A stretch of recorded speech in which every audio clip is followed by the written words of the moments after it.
Hello, in this video, we will learn how to send video messages on WhatsApp. Don't forget to like the video and subscribe to the channel, and activate the notification bell to receive all updates.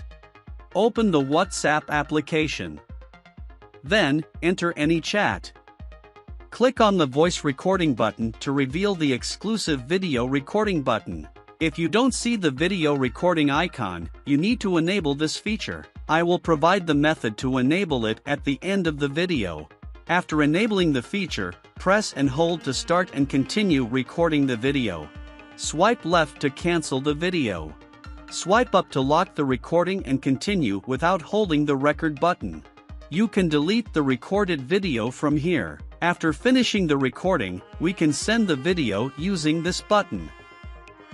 As you can see, the exclusive video has been successfully sent.